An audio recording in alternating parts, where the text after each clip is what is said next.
Um, Hello, Louise. So the first Hi. oh yeah, the first question from Josh. Louise, welcome to Beyond the Title for this special podcast. By way of an introduction, who were your heroes growing up, and where did your relationship with music begin?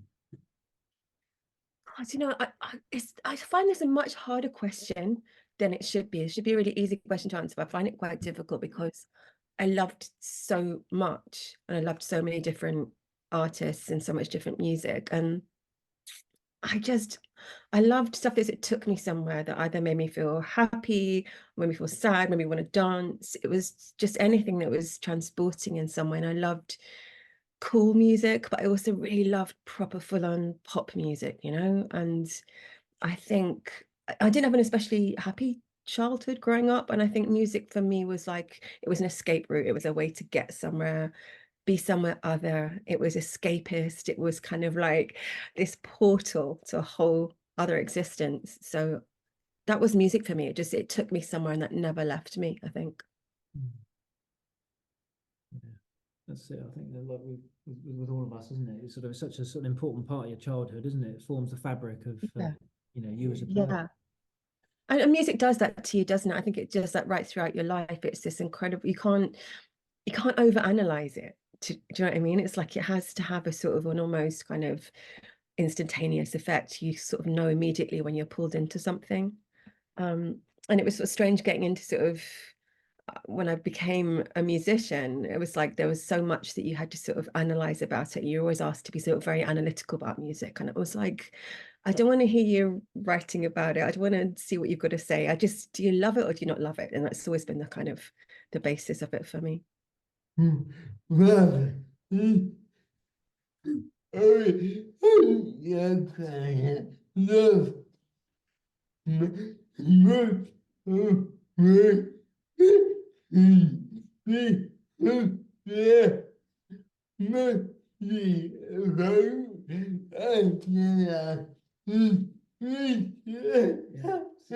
Josh is just saying he hopes you're going to love his questions because they're mostly about analysing him.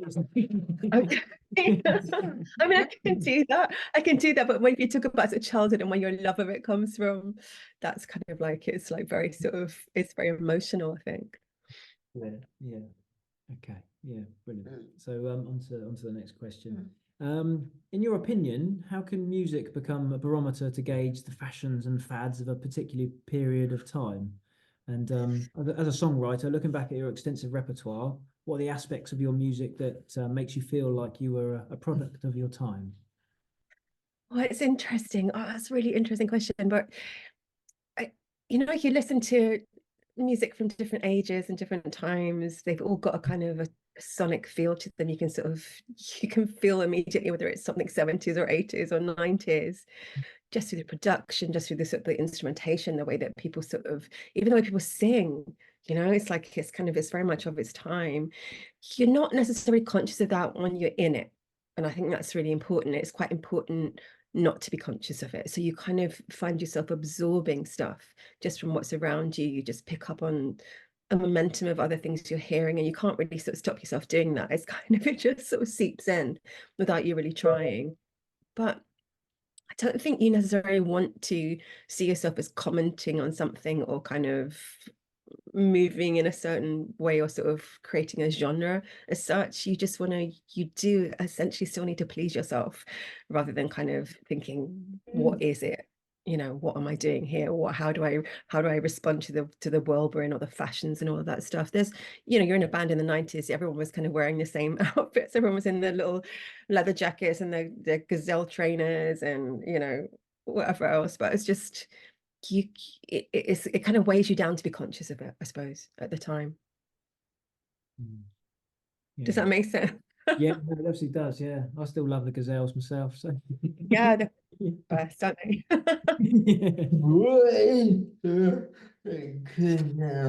Adidas gazelles. Yeah, shoes. Yeah, I'll show you later. Yeah, Yeah. Then next get cool. yeah. Yeah. Um, so throughout history, musicians and artists have taken inspiration to do what they do from the socio-economic structure What do you think it was about the economic depression of the 80s which made musicians from all walks of life and all areas of the country feel empowered to make music? I'm not sure whether that empowered them to make music particularly. It was a bit, perhaps it was a bit easier for people from different social groups to make music than it is now. I think there's a lot of talk, isn't there, about it becoming something that only sort of rich kids can do, because at the time we were able to, we sort of claimed benefits, and lots of us at the time, and we were just kind of rehearsing in our houses and just, in the basement or wherever, just trying to get things going. But I don't know. I think there was definitely sort of a sense of optimism in that music of that time in the 90s. So it came off the back of American grunge and that sort of kind of doomy, sort of gloomy, sort of inward-looking, analytical, self-obsession kind of music, to something that was much more outward-looking and sort of more pop and more sort of celebratory, I suppose. I think we'd sort of come out of something, and there was very much a context or a feeling that we were moving into a different phase, and it was an optimistic time, and I think, and that optimism infected the music that was being made. And pulled out a thing. Think about what was before you were a thing more in and you for more football team.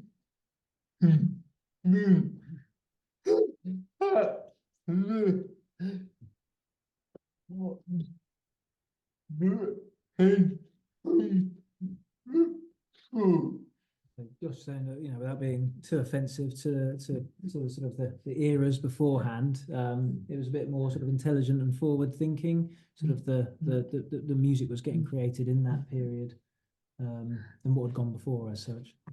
Yeah, I'm not sure. I'm not sure if I agree. I think there's always been intelligence and sort of creativity in music where, I like listening to 80s music now more than I ever have.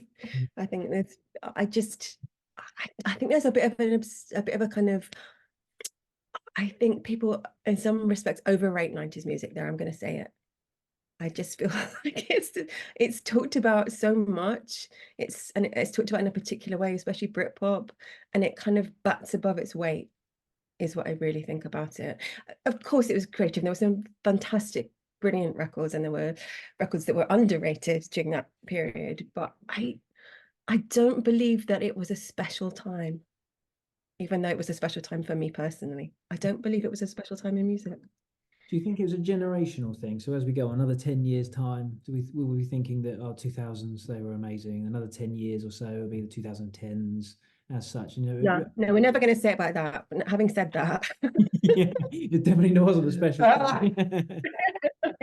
But in fairness, I was in the 2000s, I was still bringing up my kids and they were very little, and I kind of really I feel like it's like a missing decade for me, so I don't really know what the great stuff was. You'd have to tell me, go, hey Lou, go and listen to this and this was amazing and you've missed it, and more for you. But I don't know, I do feel now there's a tendency, because of the way young people sort of digest music, and because they'll just do a single song and it's all, my kids are sort of getting things from TikTok and they don't even know the name of the artist, but they know a bit of the song.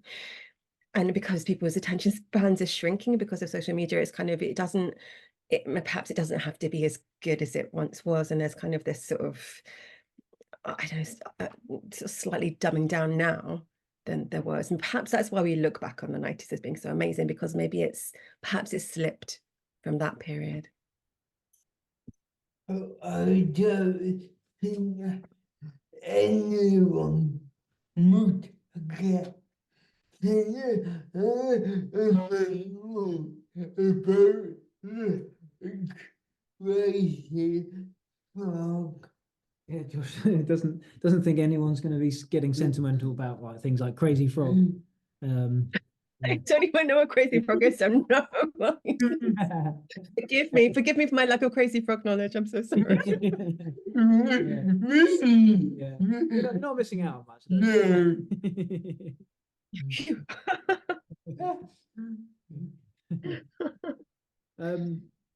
So there's been much talk of Britpop being dominated by lower middle class males, but in your opinion, how did people like yourself, Sonia Madden and Skin, make Britpop accessible for all and level up the gender divide, perhaps? And to what extent do you think Britpop made the gender divide irrelevant? Well, do you know what? I think we tried our hardest, the women in that movement, to make it irrelevant. We didn't. God, it was so difficult. It's such a complicated question. It's a really good question, but there's so many layers to all of that. You know, it was at once brilliant to be a woman in it because you felt that you were sort of challenging things, you were moving things forward, and you were really busting out of something and changing the demographic and changing the ways that women in music were viewed. You know, there were these kick-ass women, you know, with their big boots and their guitars, just standing at the front of bands, or you know, being part of larger bands with more women in them, just really sort of taking it on. And I still think they're not given the sort of respect that they deserve. And on the flip side of that, it was really difficult.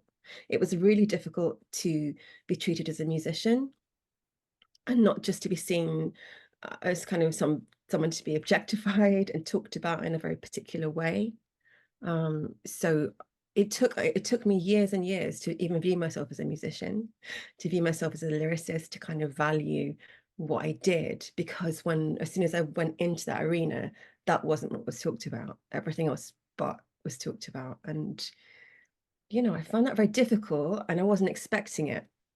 So it's interesting that the sort of sexism, interestingly, didn't come within the music industry, because the music industry doesn't care. It's like, if you can sell records, if you can make us money, we don't care who you are, what you look like, doesn't matter. It's irrelevant. And where it came from was like, you know, the sort of the independent press that thought they were really, really super cool and right on, and they were assholes. So I found that difficult. Yeah. Yeah. I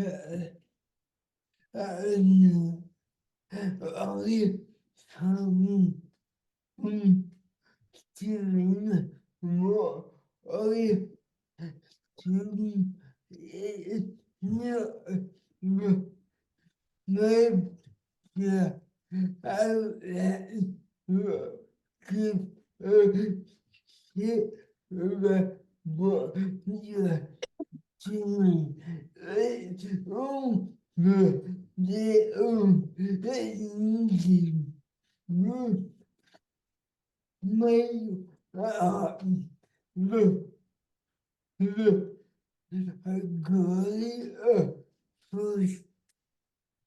Yeah, so yeah, in Josh's sort of research, it's not the large labels that have ever sort of been you know, making an issue out of any of it. It's all the independent, smaller labels that have always sort of created stories and issues out of that period as such. Yeah. Yeah, that's probably true. Yeah. So Sleep performed in London in 1992, 3 years after the Berlin Wall collapsed and just a year after the release of Nelson Mandela.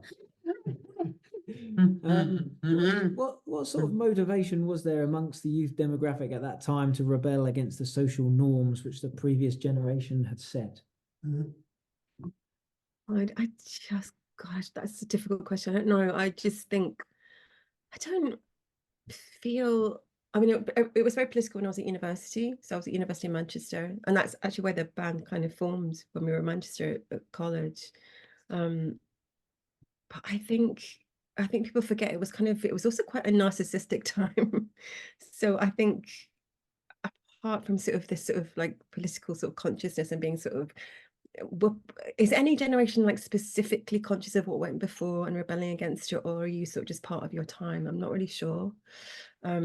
I don't remember at that time of my life sort of necessarily kind of really thinking about it in that way. but there was some obviously really super important things going on. But it was also, yeah, I feel as it went on, it was kind of like not an outward looking movement either, particularly. It was quite insular in a way that it looked at the world. So within music, it wasn't particularly sort of, no one was writing revolution songs particularly. It wasn't really like that, was it? Yeah, because we've had that discussion before as well. Sort of, you know, we spoke only earlier and saying that actually it was just a time that it wasn't really rebelling against a sort of a dictatorial regime in the 90s. There wasn't particularly, you know, oppressive sort of actions going on, and it was just a case of, you know, music that was coming that was different from music before, and it was just positive, you know, good pop tunes. I think it was over time of sort of quiet, wasn't it? In Yeah. a way, when we think about it now.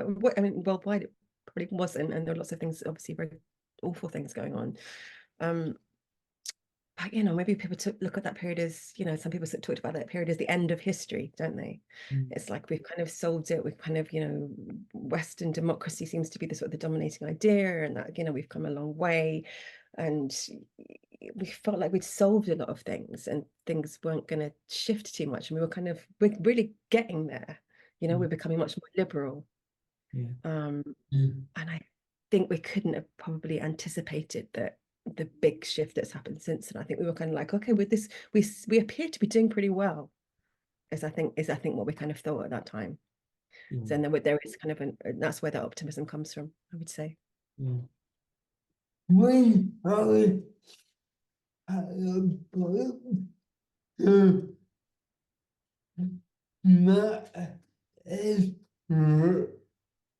he said that love is about choice, and we it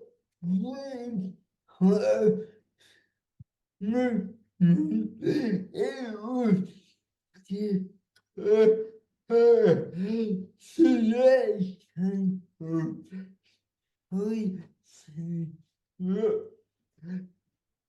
people who make it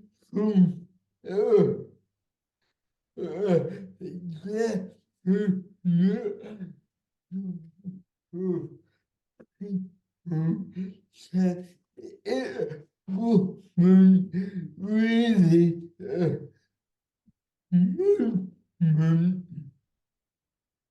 So Matt Everett, when Josh sort of spoke to him, sort of spoke within Britpop, it was sort of a time of choices, and sort of a group of people that had made a selection of choices as such.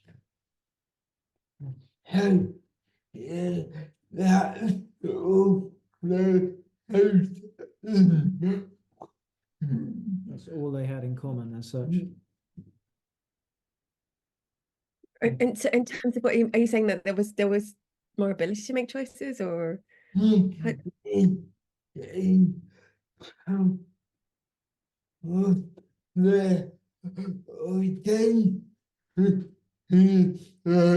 terms of their identity?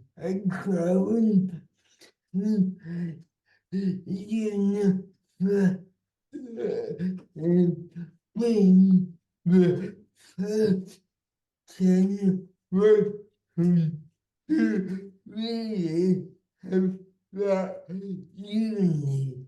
And so it's, you know, having choices such as being able to go to university, and then, you know, generational within their family, and choosing to have that sort of life as such. I think as young people, there was a lot more sort of probably some optimism about the future. It's like you didn't think, I'm never going to be able to own a home. I'm never going to be able to sort of live somewhere decent. You know, there weren't that worries. It's interesting. I talk to my teenagers now, the things that they're worried about are very adult concerns, you know, that I didn't ever give any thought to, because I just didn't, it seemed like that would be okay. You know, I probably would be able to get a job at some stage, and I probably would be able to maybe buy somewhere to live if I was lucky. But I mean, it's kind of, it didn't, but my kids are just like, well, that's never going to happen. I'm never going to do that. So I think there's definitely choice in that sense, for sure. Yeah, I think that's a fair point. It is sort of different worries that they have now. Because again, I sort of read a report the other day about, it's quite common for people to think, oh, I'm going to go traveling for a period of time, or going to go do this X, Y, Z. But now people are like, oh, we can't afford to go traveling because I need to start saving now Yeah, to absolutely. Yeah, future. And it's yeah, making those choices. Yeah. yeah.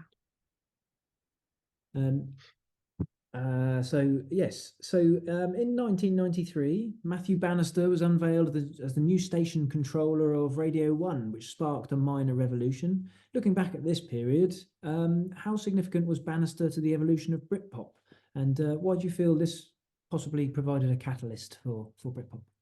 I think we just changed what was kind of allowable to play on the radio at that time, and it changed the demographic. And there was I think there was a famous article or sort of headline in Smash Hits, which said, "Who are all these weirdos in the charts?"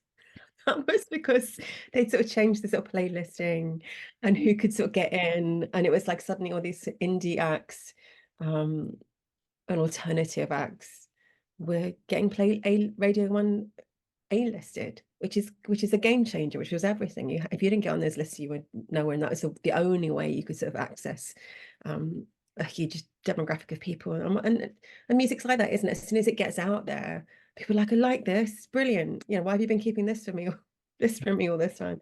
So I think he was instrumental in changing what got onto mainstream radio at that time. Yeah. Did you ever meet Matthew Bannister? I probably did, but I can't quite remember because my memory is shot. I'm sure I did, yeah. Part of this new shake-up meant that more incentive was given to shows like the evening session. Yeah. In your opinion, how important was this show in giving a good platform to the key figures in Britpop? Oh, it was really important, and everyone, it was so exciting. I remember our first record, Alice in Vain, being played on the evening session, and we just all sat around in my flat and we were sort of waiting through the show for it to come on. It was really exciting. But that was a great show, and it was a great show because the two people that presented it were really music fans, and they loved it, and it wasn't like this kind of sort of old style sort of egotistical DJs kind of show that I'd grown up with. It was proper music fans, and I loved that it was equally a male and female presenter. I loved the sort of equality of that on the show.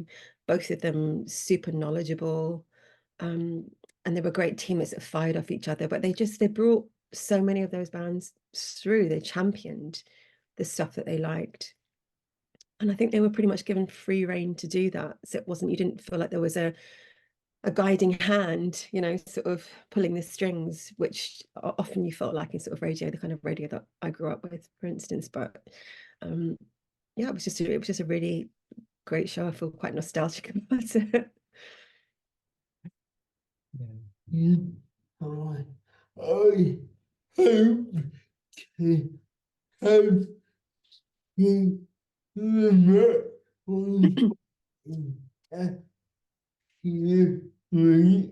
Yeah, Josh is trying to arrange to speak to Steve Lamacq in a few weeks, hopefully. Yeah, that'd be great. That would be great.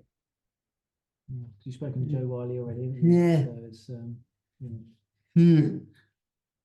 Yeah, they're both brilliant. Throughout your career, you've been described as a rock chick. What do you think this means? I have no idea. I have no idea what it means. Just choose your adjectives, really. I have no idea. It's just like it's just about putting people in boxes, isn't it? And particularly women being put in boxes. It's like I used to be called feisty. That was the main thing they used to say. Oh, she's a bit feisty. It's like I don't know what a rock chick is. Just be a musician. Write some stuff people like. Your debut album, Smart, was released on the 13th of February 1995 by Indolent Records, in arguably the most lucrative period for the British music industry. What was the process you went on to maintain your individuality and creativity. And do you think commercialism ruined the projected image of Britpop? Perhaps the pressure of it did on some level. I think there was enormous pressure. I mean, it's kind of a misconception that Britpop wasn't ever commercial from its very inception, because most of the bands that were sort of represented as being on independent labels weren't. So they were all on labels that were financed by major labels, and it was huge marketing, and it was huge investment and huge money, and it was very commercial right from the beginning, and every single band involved in it were immensely competitive from the very beginning of their sort of role in it, I suppose.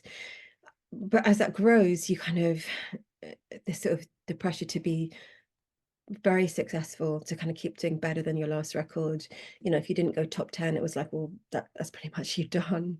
It was and so bands that had felt comfortable in the beginning, I think, stopped feeling comfortable when they were suddenly had moved to being in the tabloids, and there were people sort of waiting outside their houses with cameras. We didn't get to that level, but I think for other bands that did, that found it difficult, they were like, that wasn't really what I planned, that really wasn't what the idea was. Or you might have started by thinking, yeah, being famous will be the thing that'll be so amazing, how brilliant, that's going to be the best part of it. And it's the worst part of it, because the great part of it is the process of making music and being on tour and playing.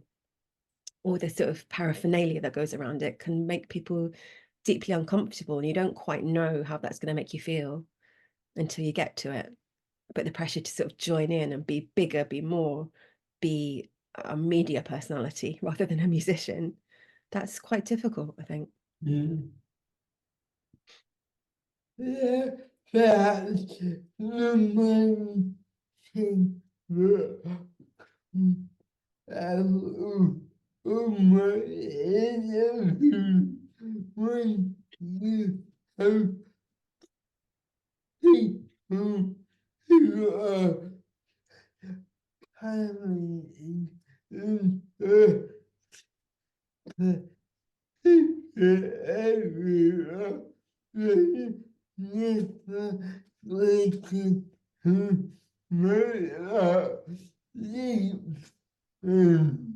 The main thing that comes out of a lot of Josh's interviews is the fact that you've got talented people that are suddenly plunged into this different sort of forum, and it's a real hard one to sort of adapt to as such.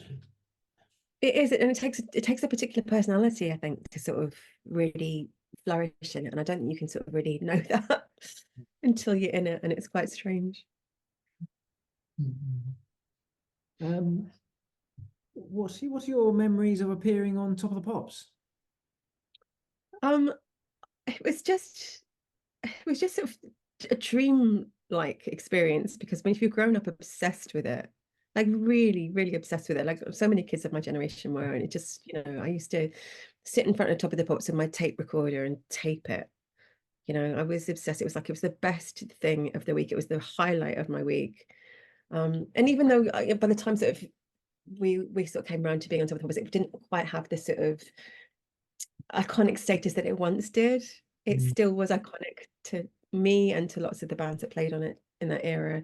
I mean, it's very ordinary. You get there, it's this kind of little studio in the back rooms that you're in, all sort of breeze blocks, and it's not flashy or glamorous in any way, but you go in there and the music starts, and the Top of the Pops music starts, and suddenly everybody suddenly thinks that, oh, you're actually something.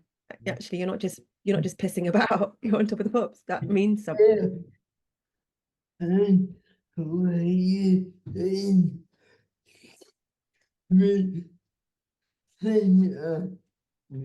TV Centre? Yes, I think we were. Yeah, so it's Elstree, isn't it? But yeah. Yeah, so people used to run across to the EastEnders set and try and nick something from there. Yeah.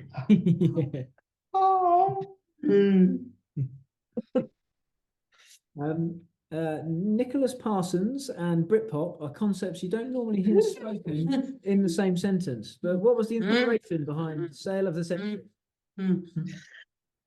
I just, it's just another one of those sort of like, it was always there, Sale of the Century. The house I grew up in, we just, my dad would come home from work at 6 o'clock, we'd have some tea, and then we would just watch television from like, 6:30 till everyone went to bed every single night, without fail. It was just, that was all there was. Telly was telly, and music was everything. That was all that we had in our house. And so we watched all these shows, and these shows were just like part of the fabric of growing up, and that show, I must have watched it every single episode of Save the Century, and it was just something that stuck with me, and it just fitted the title of that song. It worked for me. Oh yeah.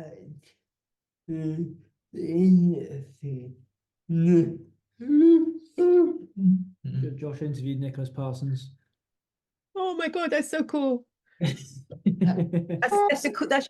your coolest name drop now, I think. Yeah, just leave that one there.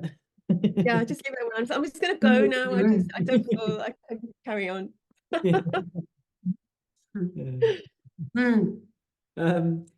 Inbetweener speaks to so many people with its references to identity and false impressions and the anticlimax of being in a relationship. But thinking more deeply about the era, to what extent has the song taken on extra meaning as the years go by? No, I don't know if it has.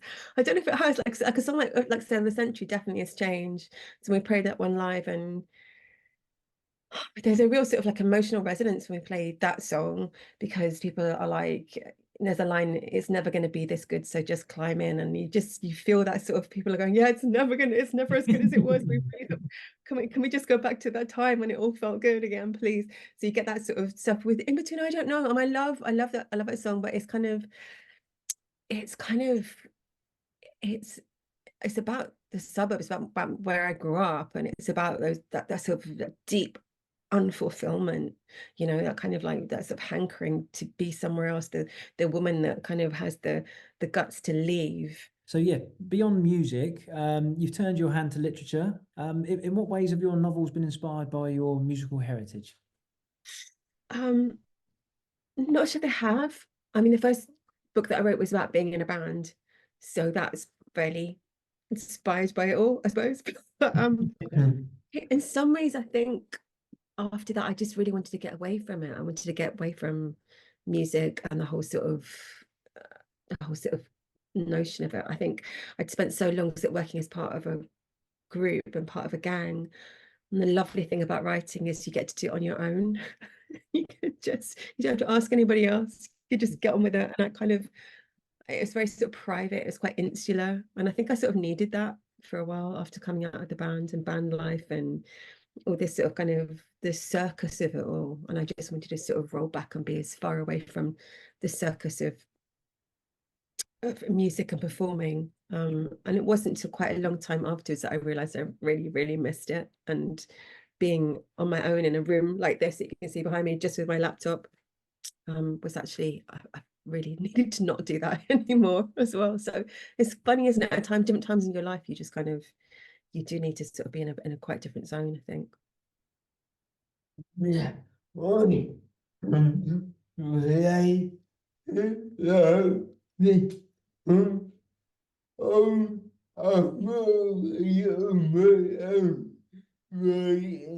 Josh can relate to that because he's always on his own writing.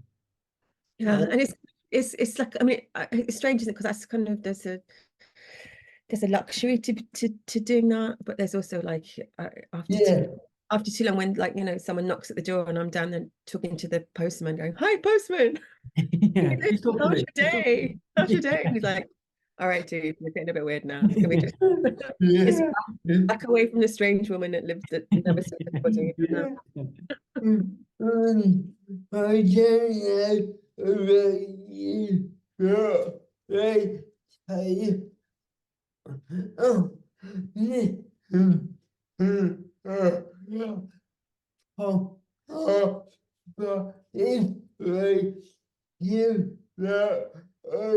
and in the team on the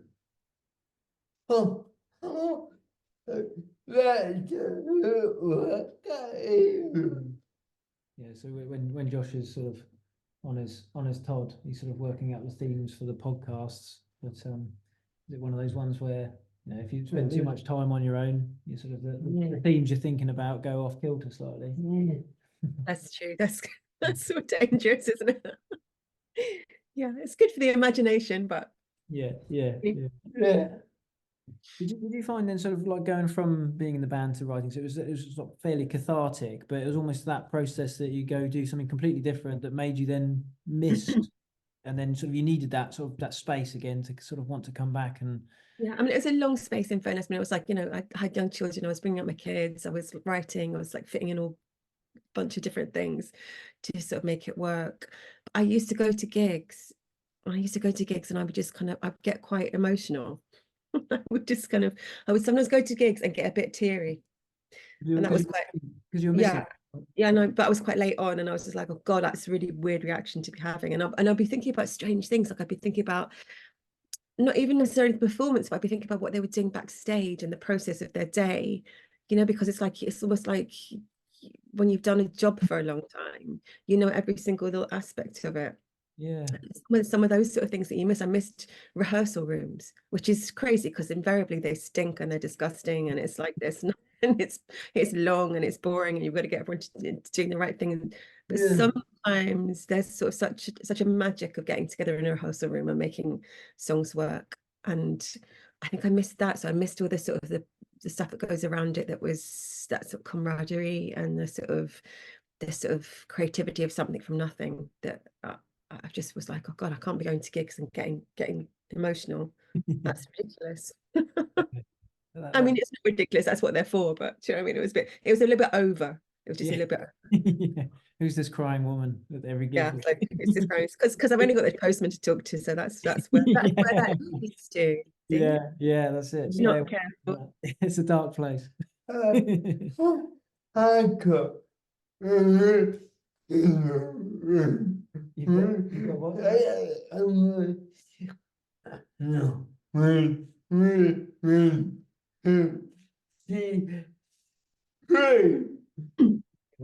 Yeah. So we went to watch Suede a few months ago at Portsmouth Guildhall. Josh got quite emotional because again, it's yeah. But I mean, in fairness, like there's such emotional performers probably now more than ever. I think there's kind of, I went to see them also in Brighton on the last tour, and it's just like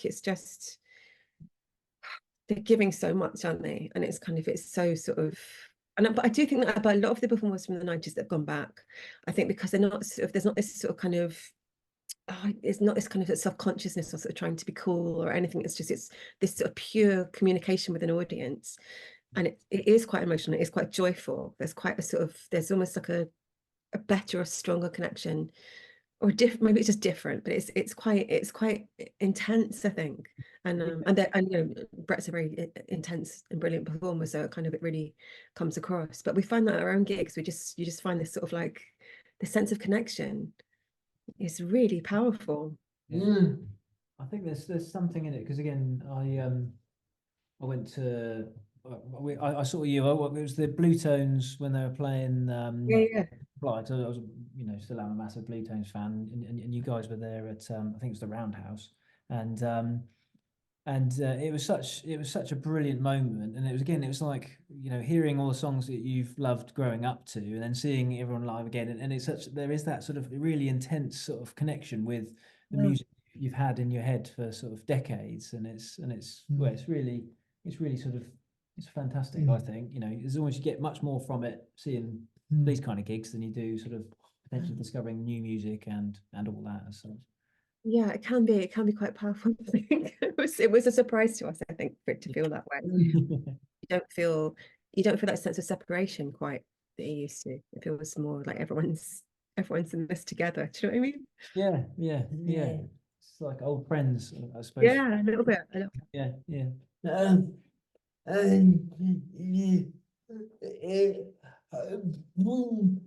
But you felt that. Yeah, it brings back how you felt at that time, doesn't it? It's that reminiscing. It Yeah. does. It's quite a potent mixture to get that nostalgia, but also there's something new going on. So it's just Yeah, it's quite it's good. yeah. Um, so yeah, so more recently, you've developed in front of the popular podcast, the Crisis Right, and Yeah. Yeah, surround- you got to tell me how to do this thing. It's brand new to me. well, I'm not sure whether it works because we've just cut the intro. We've been telling I often say no. It's been, yeah, so Beyond Todd has been going 8 years now, but Josh wouldn't say that he knows anything. Yeah, I think you can tell me a lot.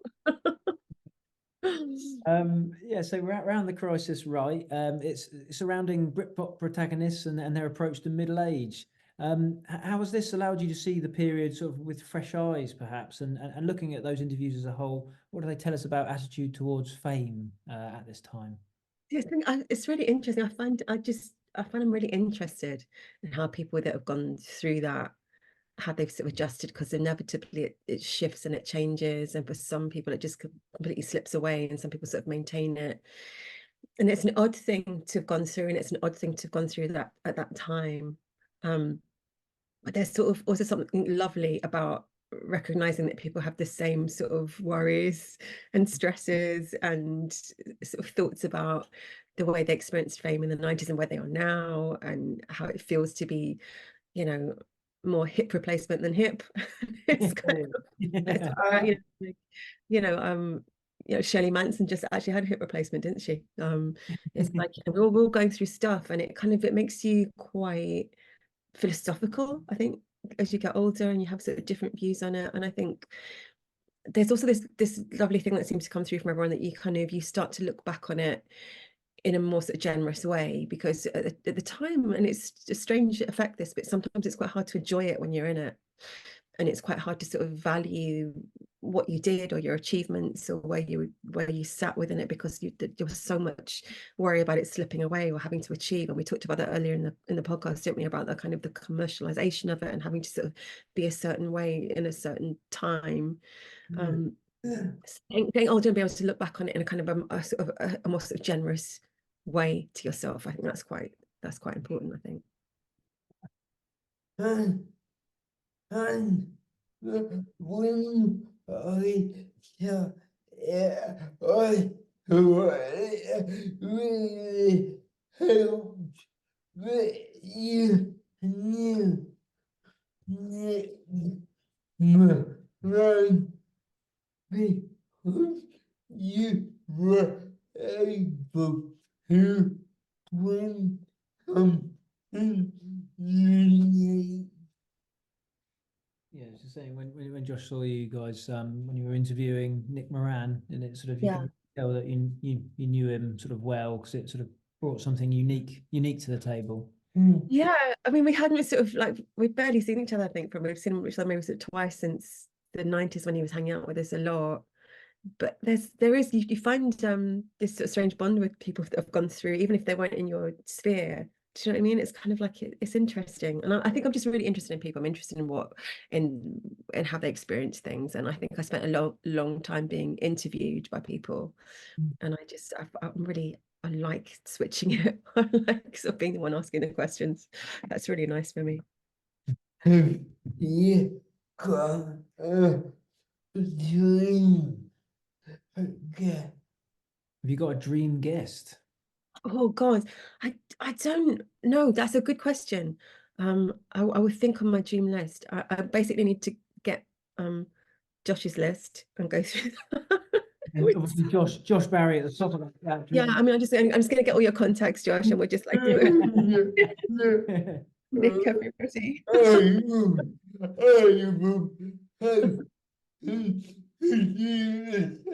Yeah, he was hoping to do the same. Yeah, we'll swap afterwards. We're great. I would love to see one with Joe. You'd love to do one with Joe Wiley. See See, I would see one with Joe Wiley on your podcast. Yeah, she's so good. Yeah. You've interviewed Joe Wiley already, haven't you? So you could sort of, drop her a note and hook you up with these, close personal celebrity friends. Yes.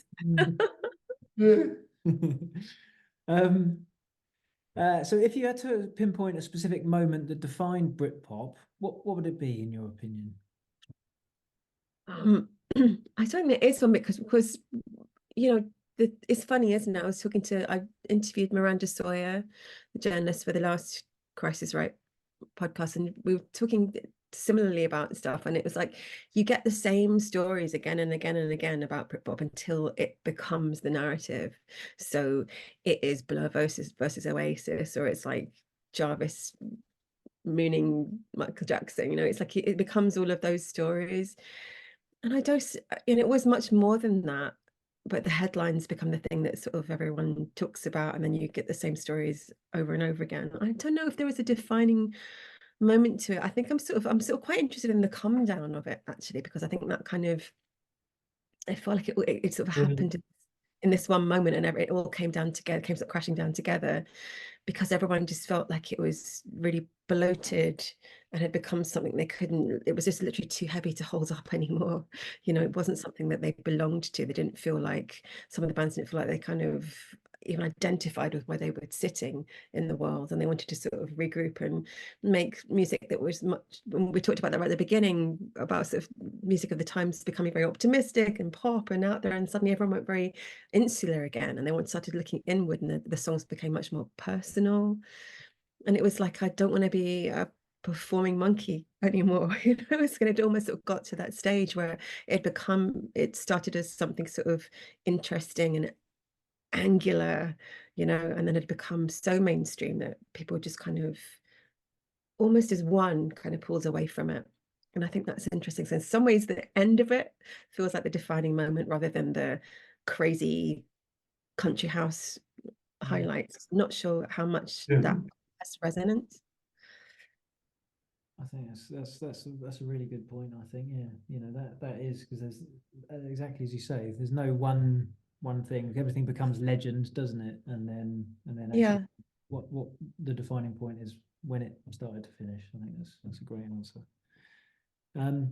What's the legacy of Britpop, do you think?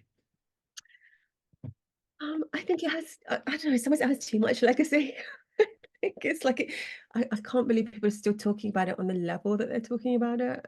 But, there's some of those records were just so great and gorgeous. And I think it was the last time where music felt really, really tribal, I think. And that's part of why it's carried on being talked about. And the times were really different, weren't they? It was like it was the last pre-internet age. It was a completely different way of existing. The world sort of shattered and spun off in a very different direction after that. So part of the reason that period of time and that period of music has given so much attention, I think, is because more about what it represents as a time period rather than the music itself. Perhaps there's great music in it, of course there is, but I still feel it's musically it's overanalyzed a little bit, and I do think it's more about the time period and the sort of our sort of perhaps rose-tinted gorgeousness of it all. Yeah. Do you think it's something to do with that, the way we digest music? Then, as you say, you mentioned there the pre-internet, and then we've got the ability, as you're talking about the TikTok side of things, where people can just they listen to a hook, and then that's a whole song, 3 seconds or whatever, and then if people aren't getting the track they want, they only listen to one track and then skip on to some other artist. And do you think it was around Britpop, or that was that last time we sort of listened to albums, the CD got put into the CD player, and you'd listen to it because you couldn't be bothered to change the CD as such. And you liked the artwork, and you were still on some level sitting there with your album cover thinking, oh, this is great, and I'm going to look up the lyrics and stuff. And that was kind of what I grew up with. Yeah. And it was already sort of changing, I think, maybe just at the very end of it, which is kind of maybe what made people retreat. But yeah, it felt tribal. It felt you belonged to a gang still. and everyone was kind of wearing the clothes, and everyone was listening to the same radio shows. People were listening to the evening session. People were watching Top of the Pops while it still existed. There were lots of music shows still on, weren't there? And I think you had that sort of sense of belonging, where it was like you were this sort of joint venture rather than it was something that you kind of clicked your fingers and went in and out of. And there's just so much competing with music now, isn't there? It's just so, it feels like one tiny element, whereas music was fundamental, maybe in a different way during that period. Yeah.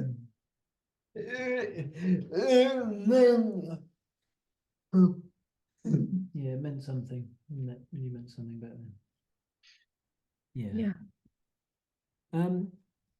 Looking back at your career, what's your proudest achievement? Oh God, that's hard. I think coming back is my proudest achievement, and writing a new album, because I didn't ever think that I would do it, and I didn't think I could do it. And it scared me, and I found it difficult. And I just had this sort of mad moment where I was like, let's get back on stage and let's try and just see how it feels. I'd literally, Andy had literally sold his drum kit, like about 3 months, a couple of months before. He's like, I'm like, you're never gonna need the drum kit. It's taking up too much room. Get rid of it. And then 2 months later, I'm like, I think we should do a gig. And he's like, are you kidding me? It's like, I think just sort of come back to it after all that time and rediscover it and rediscover a sort of love for it. I think that feels, I'm sort of proud of that, I think. Because it's almost harder than beginning, I think. Yeah. Brilliant. Oh, and well, and finally, what's next for Louise Wener? I don't know. I'm just sort of enjoying sort of doing different things at the moment. And I think, we may make another album. We're going to do more touring. I'd quite like to do some more writing again, because I know I'm missing that as well. Maybe I just need to go back to my postman face for a little bit. But yeah, I'm enjoying doing the podcast and talking to people. And I don't know, I'm quite sort of like, I'm a bit sort of up for anything at the moment. Do you know what I mean? I just feel like there's a sort of maybe there's a bit of that 90s optimism is creeping back. Yeah.